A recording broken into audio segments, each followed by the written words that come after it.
Hey everybody, it's me Fergoli here, and today is part 5 of my 1 pound closed loop system demo from Best Value Vacs. After deconstructing and cleaning the equipment, we distilled our solvent, blasted our BHO, and now it's time to pour our extract and purge it of any remaining solvent. As you can see, the first thing I noticed, the extract appears very dark in color.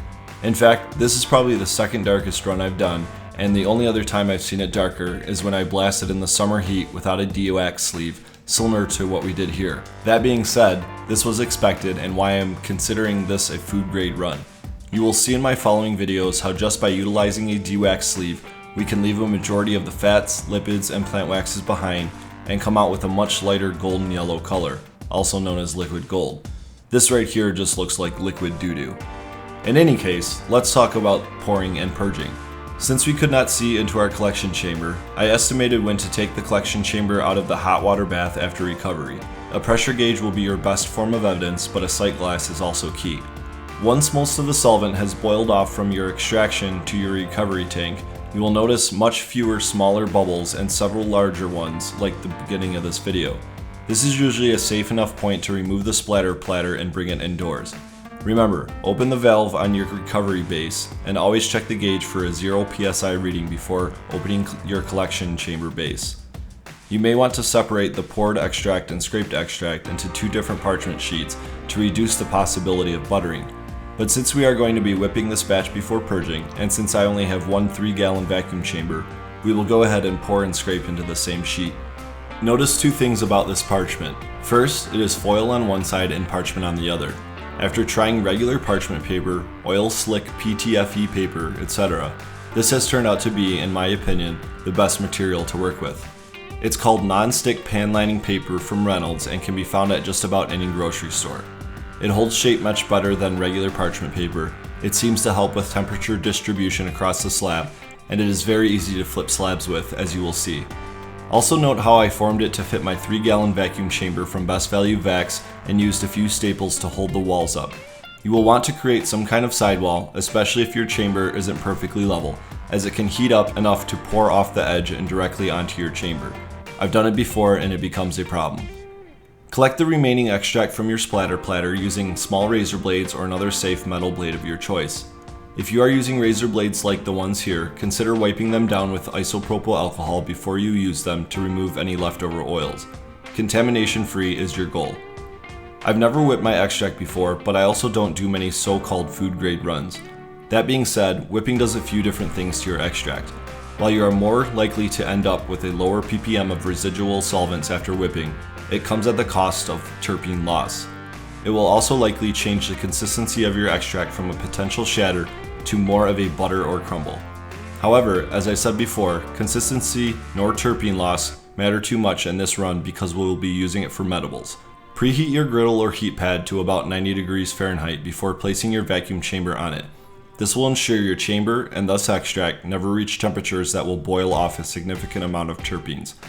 Many terpenes such as D-limonene and myrcene have a boiling point of around 300 to 400 degrees, while other compounds like CBG have a boiling point of 125 degrees, and the most volatile terpenes will begin to evaporate even lower. Don't forget, terpenes have both modulating and medicinal effects. Keep them around whenever possible. Once your extract is up to the proper temperature, seal your chamber and begin to pull a vacuum with your pump. Keep a close eye on your chamber or oven, as you will not want to pull a bigger muffin than necessary. This is another way to make a mess and potentially screw up your extract. You will see here what I'm talking about when I say muffin. Your extract slab will begin to rapidly bubble and rise in your chamber as a vacuum is pulled. You should see a change very quickly after turning on your pump for the first time, but usually around 25 Hg or so is when the muffin really begins to rise. If you have to, close the valve on your vacuum pump line to reduce the increasing size of your muffin. You may also need to let air back into the chamber if it begins to rise too high. Again, avoid allowing your muffin to touch the walls of your chamber and even the vertical sides of your parchment paper if possible. This will be harder to maintain with more oil or a smaller chamber. You can see here I pull a full muffin, let air back into the chamber, then pull a full vacuum to continue purging. The duration of your purge will vary based on the size of your run, the temperature you are purging at, your equipment's ability to pull a vacuum, and so on. I typically purge for about 48 hours, but have gone as long as 100 or so hours before. I usually flip the slab 2 to 4 times throughout the purge. This allows for more solvent to be purged from the slab, resulting in a lower residual ppm in the end product.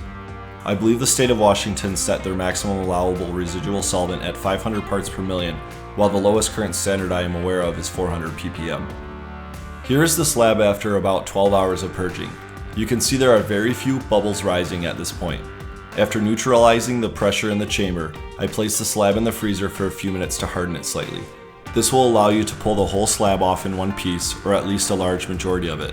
Find a table, desk, or countertop with a sharp 90-degree edge and work the slab over the corner to release it from the parchment. Be careful not to break the slab into several pieces. It is still too cold if this is happening, and you will likely lose some of your extract to the floor if you are not careful. Flip the slab and place it into the new parchment sheet, or even the same one if you didn't tear the original one like I did here. Since this has already been whipped, I am not worried about producing a pure shatter slab, so I will collect the remaining bits along the edges and toss them on top before placing my slab back in the preheated chamber. Bring it to a full vac again, enjoy some more bubbles, and rinse and repeat until you are satisfied. Without testing your extract, it is impossible to know just how much residual solvent remains. However, 48 hours seems to be the standard among many and consistently produces a quality end product for me. Practice and experience will help you refine your process to the T. In our next video on the playlist, we will discuss the winterization process using 190 proof Everclear. The winterization process will help clean this extract up even further, removing many of the still dissolved fats, lipids, and plant waxes. It may not change the color of the extract at this point, but it will result in a cleaner, more refined product for us to use. Stay tuned and subscribe for more videos including using a dewax sleeve, single solvent winterization, and maybe even a new vacuum oven. Don't forget to like, share, and leave a comment below too. You can find a link to this entire series as well as Best Value Vacs website in the description below. Until next time, good luck and grow big.